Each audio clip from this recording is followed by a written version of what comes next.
Well, hello there, and welcome to another edition of Warbird Wednesday. My name is Fred Bell. I'm the Vice Chairman of the Palm Springs Air Museum.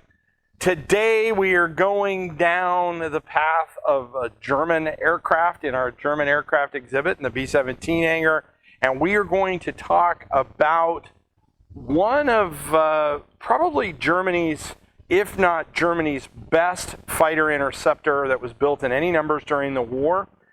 The Focke-Wulf, the FW-190, the Wurger, as it was called. Of course, we also knew it as the Butcher Bird. The Germans called it the Butcher Bird.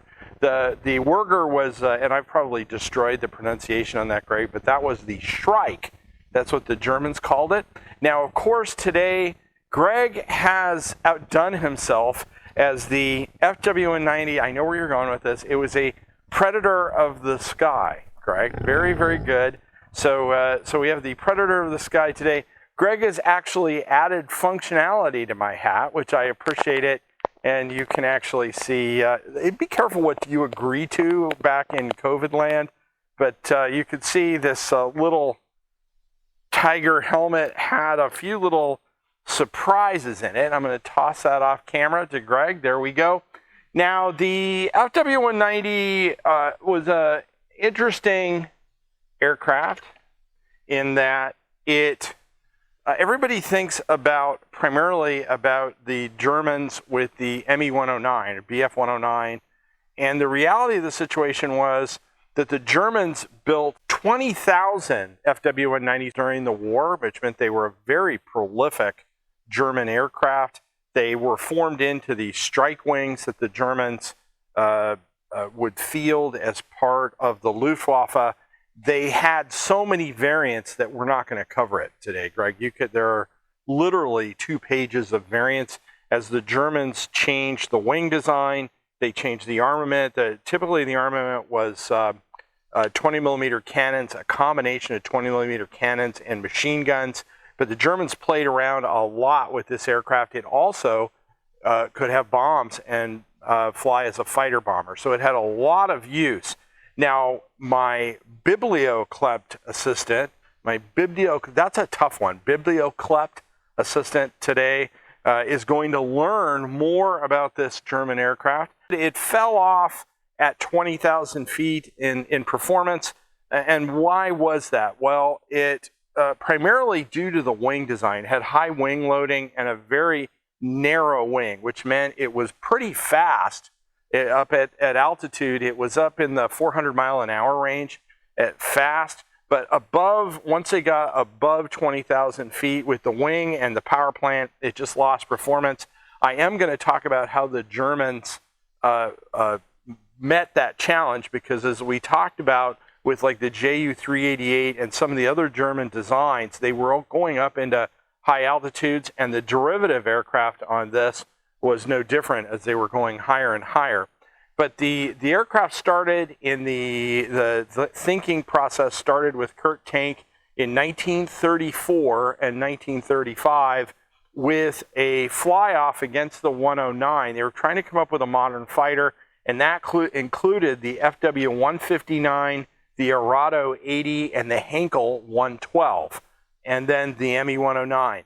What the Air Ministry did at that point was they were not really excited about any of the other designs. They went with the Me-109, but they still felt that they needed another aircraft that could be a companion to the 109, because they were always worried at some point that the 109 would run out of gas. And the 109, pardon the pun, run out of gas, but it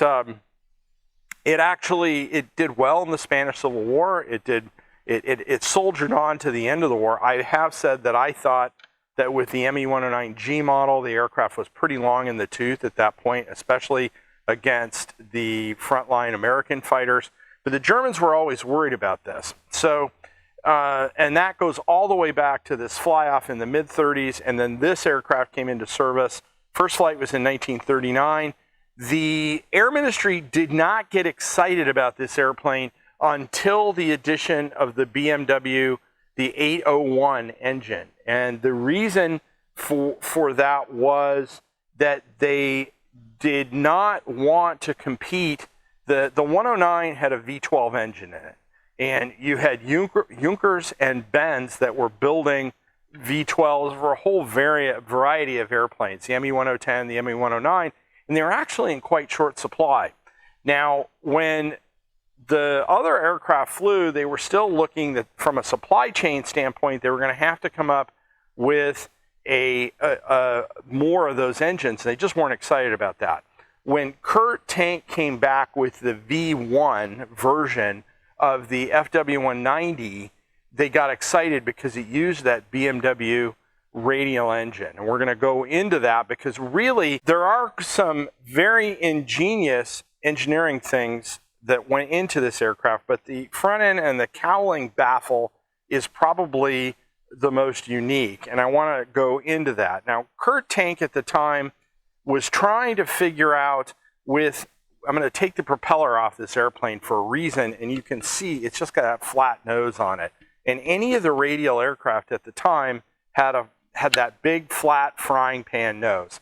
Now, NACA had done a whole bunch of aerodynamic and wind tunnel work on cowlings, and what they were trying to do was they were trying to get the cowlings to breathe better with radial engines, because radial engines, that round engine, and Greg, actually, there's one right there with the, if you want to take the Tiger's hanging off of it, but the radial engine, and this is when you get into twin row radial engines, one of the problem is that you had uneven cooling over the radial. In other words, the front pistons on the radial engine got more air and the back got hot. And what NACA did was they were messing around with trying to figure out how to come up with a proper airfoil to allow the cowling to breathe better.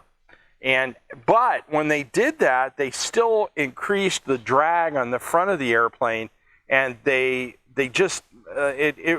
were always going to have a problem with radials versus these pointy nose fighters like a 109 or a P-51. But what Tank did, and this is where the engineering on this airplane gets really cool, was he decided that what he would do is he would increase the size of the spinner. And Greg can get a shot of the FW190, the early versions of it, and he increased the size of the spinner so where the spinner was almost the entire radius of the cowling. And then what he did is he put a hole in the top of the spinner piece where the air came through that spinner, and then it would be distributed around the radial engine. And the idea was that to get even cooling around the engine all the way across. And then it would vent. There were vents out of the side of the airplane. I'm going to talk about that also because that's another interesting engineering decision that he made. But so as the air went in, it was accelerated through that hole in the top of the spinner. And then there was a series of fan blades over the radial that distributed the air across the engine. That was, in a nutshell, the Kurt Tank solution to this blunt nose radial problem. Now, he was inspired primarily, and I'm going to talk about how this is really interesting. He was inspired by the United States Navy and the work that they had done with radial engine fighters. And you could see that. Now, there's an inverse piece of that I'm going to talk about at the end. I don't want to talk about it too much at the beginning.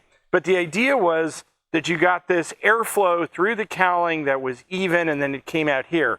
Now, there's another interesting engineering thing, Greg, here.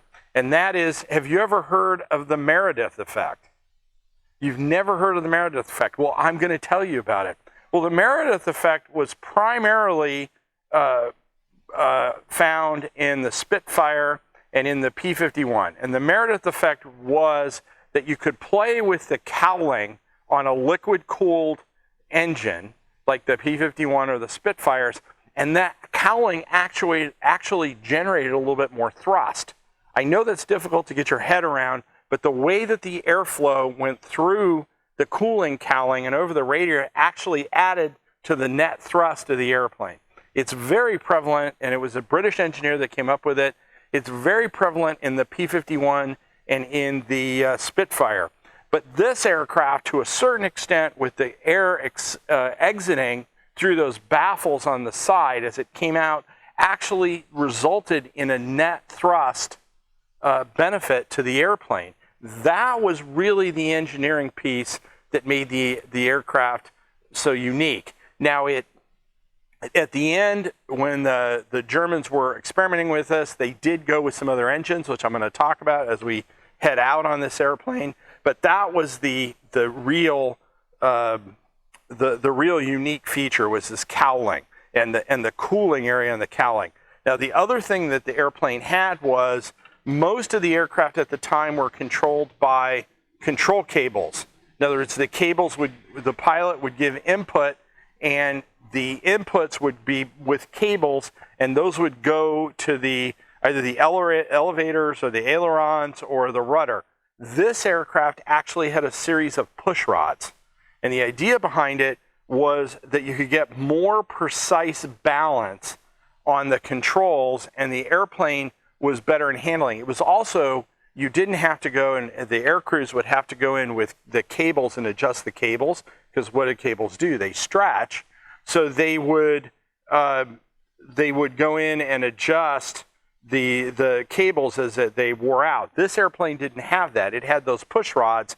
The other thing that was unique about it was the trim system.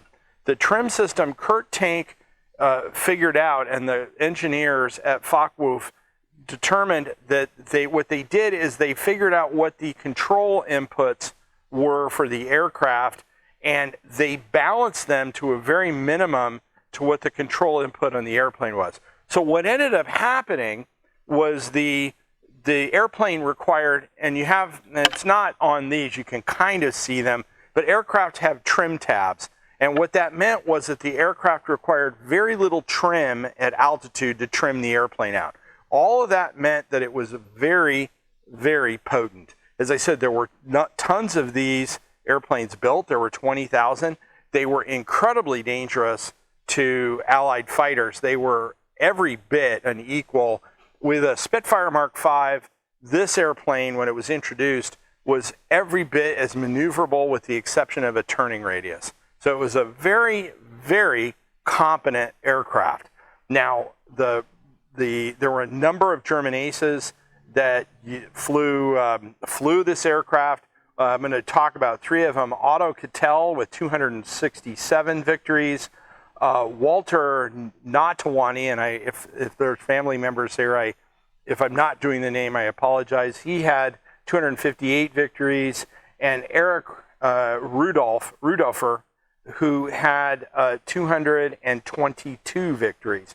Now, the interesting thing about these, really think about that, Greg, the number of kills. Now, you've got to remember, they were flying, some of them were flying in the Spanish Civil War, or they were flying in 1939 all the way up to the end of the war. I've talked about it before. If you were a German fighter pilot, you fly till you die. Both the first two, Otto and Walter, were KIA. They were killed before the end of the war. Eric survived the war, and now to give you an idea, though, the intensity of the combat that these German aces flew against, he was shot down 16 times and got back in the airplane and went up. So you can get an idea of 16 times is what some of our aces had, the number of flags on their airplane, where he was literally shot down 16 times. I think, and don't hold me to this, I think he bailed out 9 times. He was a very, very lucky duck. So I'm going to go and put this on its stand. And today we're going to do our salute to those German fighter pilots that towards the end of the war basically got decimated. I've talked about Germany many times. And the fact that Germany needed to be defeated, the Third Reich was absolutely terrible, but a lot of those fighter pilots survived the war, and where did they go, Greg? They went into the Luftwaffe when the Germans stood the Luftwaffe back up, because we were fighting the Cold War. And so all of those Cold Warriors that came through the Cold War, and it wasn't just airmen, it was other people within that entire area. In Europe, that not only rebuilt Europe after the Cold War or after World War II under the Marshall Plan, but then stood everything back up. If you were a cold warrior, I'm going to salute you, and I'm going to do it. Greg is continuing with theming today, which is exciting. And he's got today, I don't think this is German, but it sounds German. It's from Wisconsin, right? Wisconsin?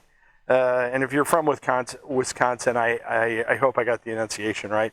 The Sprecher beer, there's a fairly heavy German influence in this. Now, Greg has been restarting his soda collection, so I don't know how long this has been on the shelf. This is a cream soda. There's nothing swimming in it, so that's a good thing. I can't see anything swimming in it. But if you were a cold warrior and stood up Europe after 1945, I salute you.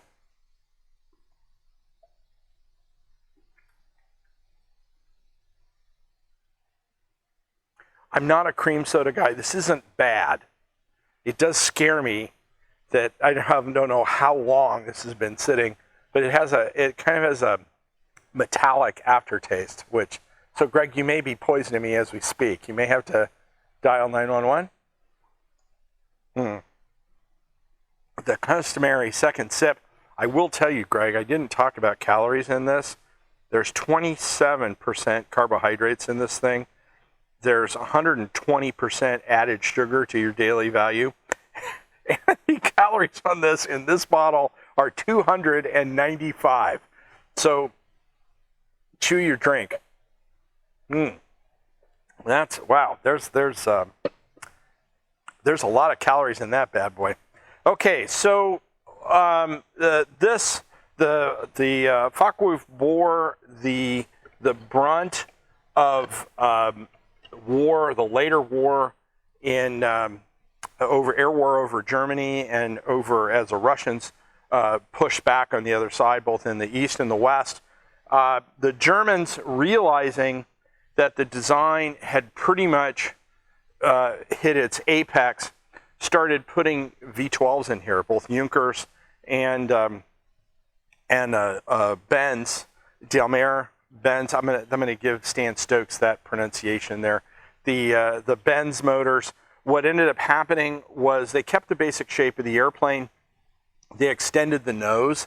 You'll see the FW-190, the D model, had a V12 in it. And then, of course, the one that I've brought up before, the high altitude version, which was the TA-152. Both the D model, the FW-190, and the TA-152 were on equal to or more than a match of any fighter that the Americans fielded at the end of the war. And in the right hands, especially in any of these aces, could be incredibly deadly aircraft in close quarters combat. None of those aircraft were produced in enough numbers they would have ever affected the outcome of the war. The occasional Luftwaffe fighter still made it into the air. This FW-190D9 has only moments to live as he's harried and finally brought down by a P-51 Mustang. Its destruction symbolizes that of the whole Jagdwaffe.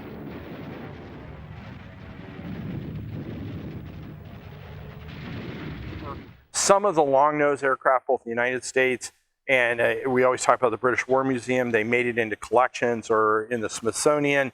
But the long-nose versions of the airplane, some of them were brought back, but they're very, very rare aircraft. Now, at the end of the war, what happened? All of the aircraft in Germany were recycled. They were scrapped. Now, here's an interesting thing. Now, that BMW, BMW, the 801, an interesting fact here, Greg. And that was, do you know what the BMW logo is? Fred, fun fact, it's a propeller. It's supposed to, because they were into propellers, into aircraft at that time. And a little Fred fun fact, that's actually a propeller logo. But at the end of the war, they were recycled with the exception, Greg, with the exception of the French, who flew 65 of these aircraft until 1949. Interesting that you see little pockets of these airplanes flying after the war because they were still very effective in their class. The French had a lot of problems with the BMW 801, and just like I surmise with the 262, if you look into that, what ended up grounding these airplanes were they having problems with the radials and they couldn't get spare parts.